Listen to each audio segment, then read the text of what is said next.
Hi India ഗ്ലിസ് viewers, ഞാൻ ജയകൃഷ്ണൻ. ഞാൻ ആദ്യം തന്നെ പറയാം, തെരഞ്ഞെടുത്തു എന്ന് പറയുന്ന ഒരു വാക്ക് അതിനകത്തില്ല. ശരിക്കും നമ്മള് ചില നല്ല വർക്കുകൾക്ക് വിളിക്കുമ്പോൾ ചില നല്ല വർക്കുകളുടെ ഭാഗമായി മാറുന്നു എന്ന് മാത്രമേ ഉള്ളൂ. ഞാൻ അല്ലാതെ ഒരു പ്രത്യേകിച്ച് ഇന്നുവരെ ഒരു വർക്ക് സെലക്ട് ചെയ്യുന്ന ഒരു തലത്തിലേക്ക് ഞാൻ മാനസികമായിട്ടും വളർന്നിട്ടില്ല, കരിയർ ബേസിലും വളർന്നിട്ടില്ല എന്ന് വിശ്വസിക്കുന്ന ഒരാളാണ് ഞാൻ. എന്തുകൊണ്ടോ ചില നല്ല വർക്കുകളുടെ ഭാഗമായി ഞാൻ തീർന്നു എന്നുള്ളതാണ് സത്യം.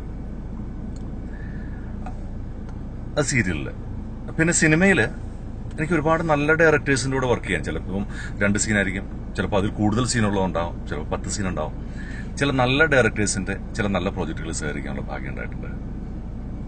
ഇപ്പോ ഷാജി ഏട്ടൻ, സലാമുക്ക, അതുപോലെ ശരത് സാറ്, ആർ ശരത്ത്, പിന്നെ ഒരുപാട് മാനിലേട്ടൻ, അങ്ങനെ ഒരുപാട് നല്ല ഡയറക്ടേഴ്സിൻ്റെ കൂടെ വർക്ക് ചെയ്യാനുള്ളൊരു ഭാഗ്യം എനിക്കുണ്ടായിട്ടുണ്ട്.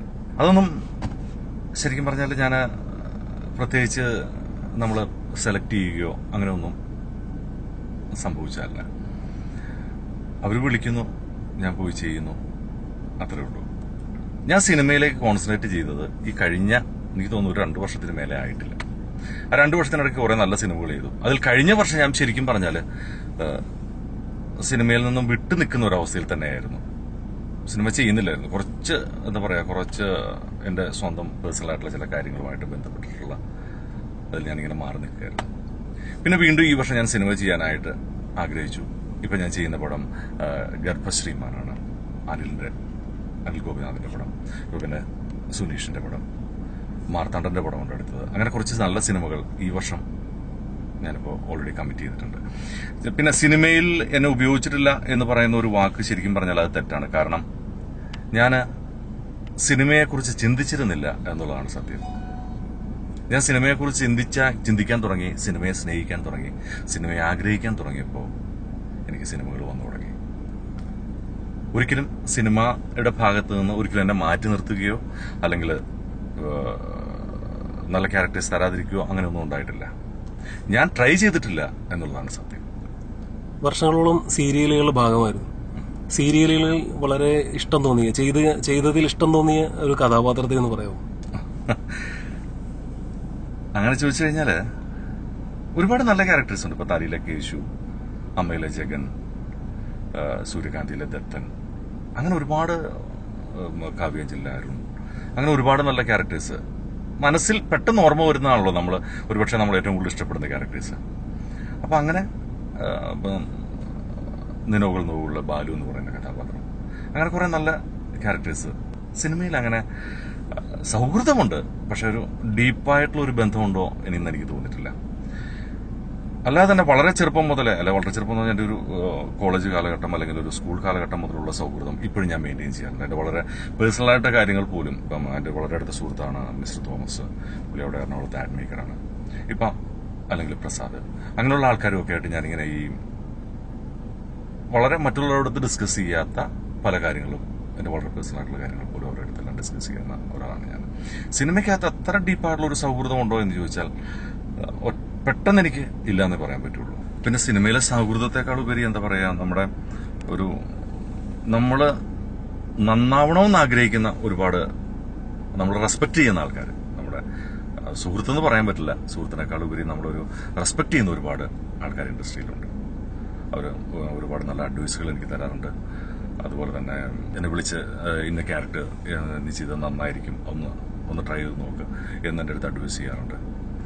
പിന്നെ അവരോട് തന്നെ ചില കാര്യങ്ങളിൽ നമുക്ക് നമ്മൾക്ക് നമ്മുടെ ഒരു അനുഭവം, ലോകപരിചയം ഒക്കെ വെച്ചിട്ട് നമുക്ക് ഉത്തരം കിട്ടാതെ വരുന്ന ചില കാര്യങ്ങൾ അവരോട് ചോദിച്ച് ആൻസർ കണ്ടെത്താൻ ശ്രമിക്കാറുണ്ട്. അങ്ങനെ ഒരുപാട് എന്താ പറയാ, നമ്മുടെ നന്മ ആഗ്രഹിക്കുന്ന ഒരുപാട് നല്ല ആൾക്കാർ എനിക്ക് സിനിമയിലുണ്ട്.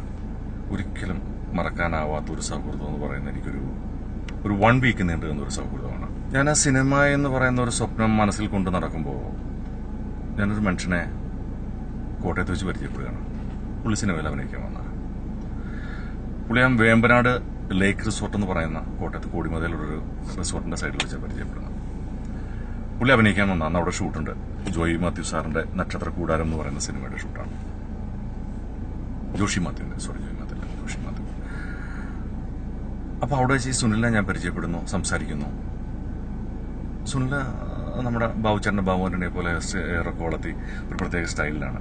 അപ്പോൾ ഞാൻ സുനിലോട് സുനിലിന്റെ കണ്ണെന്താ ഇങ്ങനെ ചുമന്നിരിക്കുന്ന വെയിൽ, അപ്പോൾ സുനിൽ പറഞ്ഞ് വെയിൽ കൊണ്ടതിൻ്റെ ആയിരിക്കും എന്ന് പറഞ്ഞു നമ്പർ തന്നു. ഞാൻ 1-2 തവണ സുനിലിനെ ഞാൻ അങ്ങോട്ട് വിളിച്ചു, സുനിൽ എന്നെ ഇങ്ങോട്ട് തിരിച്ചു വിളിച്ചു, പുതിയ സിനിമകൾ കണ്ടതിനെക്കുറിച്ച് സംസാരിച്ചു. ഒരു 1 വീക്ക് കഴിഞ്ഞ് ഒരു ദിവസം, ഒരു 1 വീക്ക് ഞാൻ വിളിക്കാണ്ടിരുന്നു. ഒരു ദിവസം ഞാൻ സുനിലിനെ വിളിക്കുന്നു, സുനിലിന്റെ ബ്രദർ ഫോൺ എടുക്കുന്നു. ഞാൻ സുനിലിനോട് ചോദിച്ചു, ബ്രദറിനോട് ചോദിച്ചു, സുനിലെവിടെ? സുനിൽ ഇന്നലെ മരിച്ചുപോയി, ബ്രെയിൻ ട്യൂമറായിരുന്നു. അതൊക്കെ ജീവിതത്തിൽ മറക്കാൻ പറ്റാത്ത ഒരാഴ്ച നീണ്ടു നിന്നൊരു സൗഹൃദം. ഒരിക്കലും മറക്കാൻ കഴിയാത്ത ഏറ്റവും സന്തോഷമുള്ള ഒരു അനുഭവത്തെക്കുറിച്ച് പറയുന്നു. സന്തോഷമുള്ള എൻ്റെ മകന്റെ മുഖം ആദ്യം കണ്ടതാണ് ജീവിതത്തിൽ എനിക്ക് ഒരിക്കലും മറക്കാൻ പറ്റാത്ത ആദ്യമായിട്ട് അവന്റെ മുഖം കണ്ട നിമിഷം.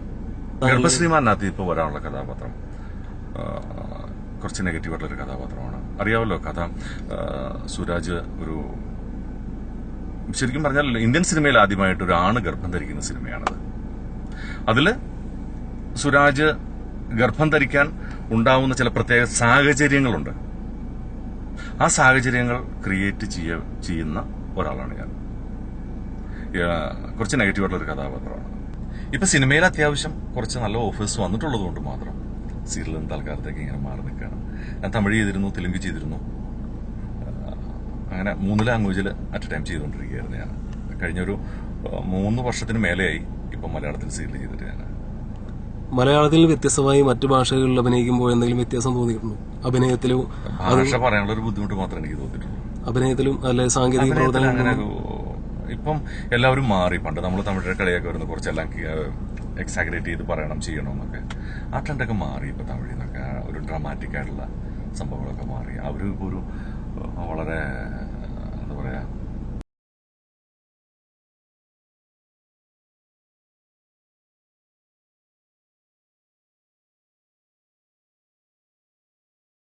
ഇപ്പൊ പുതിയ സിനിമകളൊന്നും എനിക്ക് തോന്നുന്നു ന്യൂ ജനറേഷൻ എന്നുള്ള പേരിൽ ഇപ്പൊ പുതിയ സിനിമകളൊന്നും വരുന്നില്ല എന്ന് തോന്നുന്നു. പിന്നെ എല്ലാ കാലഘട്ടങ്ങളിലും അത് ഉണ്ടാകാറുണ്ട്. എനിക്ക് തോന്നുന്നു 10-20 വർഷത്തിനിടയ്ക്ക് അങ്ങനെ സംഭവിക്കാറുണ്ടെന്ന് തോന്നുന്നു അത്. പിന്നെ കുറച്ച് നല്ല ആക്ടേഴ്സിനെ, വളരെ കാലിബറായിട്ടുള്ള കുറച്ച് ഡയറക്ടേഴ്സിനെ, ക്യാമറമാന്മാരെയൊക്കെ നമുക്ക് മലയാള സിനിമയ്ക്ക് കിട്ടി. അത് ശരിക്കും ഒരു ഭാഗ്യമല്ലേ അത്? കുറച്ച് നല്ല റൈറ്റേഴ്സിനെ കിട്ടി. ഇത്രയും വർഷത്തെ എക്സ്പീരിയൻസിനിടയ്ക്ക് ഏറ്റവും ഇഷ്ടപ്പെട്ട ഒരു കഥാപാത്രം ഏതാണ്? ചെയ്തതിൽ ഏറ്റവും മനസ്സിൽ നിന്നും ഇറങ്ങിപ്പോവാൻ മടി തോന്നിയ ഒരു കഥാപാത്രം? എല്ലാം ഇഷ്ടമാണ്. അങ്ങനെ പ്രത്യേകിച്ച് ഒരു കഥാപാത്രം ഇഷ്ടമാണ്, ഇഷ്ടമല്ല അങ്ങനെ പറയാൻ പറ്റത്തില്ല. നമ്മൾ ഈ ഓരോന്ന് ചെയ്യുമ്പോഴും ശരിക്കും പൂർണ്ണമായ ഒരു ഇഷ്ടത്തോടു കൂടി ചെയ്തെങ്കിൽ മാത്രമേ നമുക്ക് സാറ്റിസ്ഫാക്ഷൻ കിട്ടുള്ളൂ. ഈ വർക്ക് കഴിഞ്ഞിട്ട് റൂമിൽ പോയി സുഖമായിട്ട് കിടന്ന് ഉറങ്ങാൻ പറ്റുള്ളൂ. അല്ലെങ്കിൽ നമ്മളെ ചീറ്റ് ചെയ്യുന്ന എന്താ പറയാ, സ്വയം നമ്മളെ ചീറ്റ് ചെയ്തു എന്നുള്ളൊരു തോന്നലുണ്ടാവും. രാത്രി പോയി കിടന്ന ഒരു ദിവസത്തെ കാര്യങ്ങളൊന്ന് റീതിങ്ക് ചെയ്യുമ്പോൾ, ഇന്ന് നടന്ന കാര്യങ്ങളെക്കുറിച്ച് ചിന്തിക്കുമ്പോൾ, അല്ലെങ്കിൽ ഇന്ന് ചെയ്ത സീനുകളെ കുറിച്ച് ചിന്തിക്കുമ്പോൾ നമുക്ക് ഒരിക്കലും സാറ്റിസ്ഫാക്ഷൻ കിട്ടില്ല. അതുകൊണ്ടെല്ലാം ഇഷ്ടപ്പെട്ട് തന്നെയാണ് ചെയ്തിട്ടുള്ളത്. ഞാൻ ശരിക്കും ആഗ്രഹിച്ചിരുന്നു, ഒരുപാട് വരണമെന്ന് ആഗ്രഹിച്ചു. അതാണ് ശരിക്കും പറഞ്ഞാൽ എൻ്റെ ഒരു ആഗ്രഹത്തിന്റെ ശക്തി കൊണ്ടാണ് ഒരു പരിധിവരെ ഞാൻ ഇൻഡസ്ട്രിയിൽ വന്നിരിക്കുന്നത് എനിക്ക് തോന്നുന്നു. ഇപ്പോഴാണ് ഞാൻ വീണ്ടും എന്താ പറയാ ആൾക്കാരോട് ശരിക്കും ഓരോ ഡയറക്ടേഴ്സിനൊക്കെ വിളിച്ച് ചോദിക്കാൻ തുടങ്ങിയത് ഈ കഴിഞ്ഞ കുറെ കാലങ്ങളായിട്ടേ ഉള്ളൂ.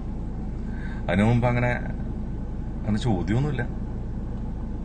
എന്റെ മനസ്സിന്റെ എന്താ പറയാ നമ്മുടെ ഒരു ആഗ്രഹം അത് സത്യസന്ധമാണെങ്കിൽ, ഇപ്പം ബുക്സിൽ പൗലോക്കിലൂടെയാണ് തോന്നുന്നത്, ആൽക്കമിസ്റ്റിൽ വായിച്ചിട്ടുണ്ട്. നമ്മുടെ ആഗ്രഹം സത്യസന്ധമാണെങ്കിൽ ഈ പ്രകൃതിയിലെ കല്ലും പൂവും മണ്ണും മഴയും ജലവും പർവ്വതങ്ങളും എല്ലാം നമ്മളെ അതിനുവേണ്ടി സപ്പോർട്ട് ചെയ്യും എന്ന് ഞാൻ വായിച്ചിട്ടുണ്ട്. എന്ന് പറഞ്ഞതുപോലെ എൻ്റെ ഒരു ആഗ്രഹത്തിന്റെ ശക്തി കൊണ്ടാണെന്ന് തോന്നുന്നു ഈ ഫീൽഡിൽ വന്നത്. അതുപോലെ ഒരുപാട് ആൾക്കാർ ആ സമയത്ത് എന്നെ സഹായിക്കാനുണ്ടായിരുന്നു. ഓരോ സ്ഥലത്തും ജയകൃഷ്ണൻ എന്ന് പറയുന്നൊരു പയ്യനുണ്ട്, പുള്ളിയെ ഒന്ന് നോക്കൂ അങ്ങനെ ശരിക്കും പറഞ്ഞാൽ എല്ലാവരുടെ ഒരു അനുഗ്രഹം ഉണ്ടായിരുന്നത് കൊണ്ടാണ് വന്നത്. എന്റെ മാത്രം ഒരു കഴിവെന്ന് പറയാൻ പറ്റില്ല അതിനെ. താങ്കളുടെ പുതിയ ചിത്രമായ കൃഷ്ണയക്ഷ എന്ന ചിത്രത്തെ കുറിച്ച് എന്താണ് അഭിപ്രായം? അതേക്കുറിച്ച് എന്താണ് താങ്കൾക്ക് പറയാനുള്ളത്? ഞാനതില് നല്ലൊരു കഥാപാത്രമാണ് ചെയ്യുന്നത്, ക്യാരക്ടറുമാണ്. ഹീറോ ആയിട്ട് അഭിനയിക്കുന്ന ആളുടെ ബ്രദറായിട്ടുള്ള ഒരു കഥാപാത്രമാണിത്. വളരെ പോസിറ്റീവായിട്ടുള്ള, എന്താ പറയാ, വളരെ ഒരുപാട് നന്മ നിറഞ്ഞ, ഒരുപാട് നന്മയുള്ള ഒരു ഫാമിലി മാനായിട്ടുള്ള ഒരാളുടെ കഥയാണ്, ഒരു കഥാപാത്രമാണ് ഞാൻ ഇനി ചെയ്യുന്നത്. അപ്പോൾ ഒരു ലൊക്കേഷനാണിത്, ഇവിടെ പാലക്കാടാണ് ഷൂട്ടിംഗ് നടക്കുന്നത്. അടുത്ത മാസം അവസാനത്തോടുകൂടി ഈ ഫിലിം റിലീസുണ്ട്. ഒരു എന്താ പറയുക, ചരിത്രപരമായ പശ്ചാത്തലത്തിലൂടെയാണ് സിനിമ കടന്നു പോകുന്നത്. എന്തായാലും ഈ ചിത്രം താങ്കൾക്കൊരു മാറ്റത്തിന്റെ തുടക്കമാകട്ടെ എന്ന് ആശംസിക്കുന്നു. Thank you. താങ്ക്സ്.